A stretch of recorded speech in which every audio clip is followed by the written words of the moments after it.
The magic of on, mastering prepositions of place. Hello learners. Today, we're diving into the fascinating world of prepositions.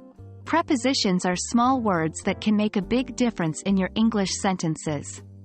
Specifically, we're focusing on the simple preposition, on. This is an important one to master, as it's used extensively to denote positions or locations. So, let's get started.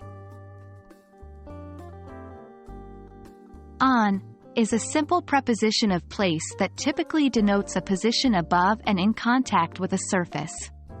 We use on to show that something is in a position that's above something else and touching it. Examples: the book is on the table. I left my glasses on the bedside stand. In these examples, the book and the glasses are both in contact with a surface, the table and the bedside stand, respectively.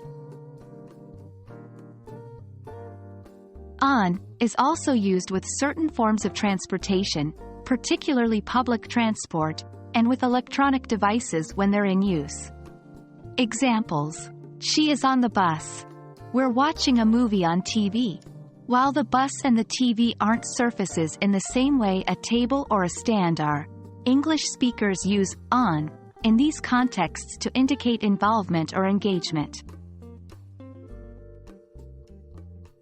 The preposition on can also be used in more abstract situations where the surface is not a physical one. Examples: he's on a team, she's on a committee. In these cases, on shows membership or participation, extending the idea of placement or position from a physical context to an abstract one. Finally, remember that English is full of exceptions and unique cases. On can be used in ways that may seem strange to a new learner but become natural as you continue studying and practicing the language. Examples: the picture is on the wall. The lamp is on the ceiling. In these examples, the items are affixed to a vertical or overhead surface, yet we still use on to describe their placement. There you have it. We've explored how on is used as a preposition of place, including on surfaces, in transportation, on media devices, and even in abstract uses. Remember, the more you practice using on, the more natural it will feel. Thank you for joining me in this English language learning journey.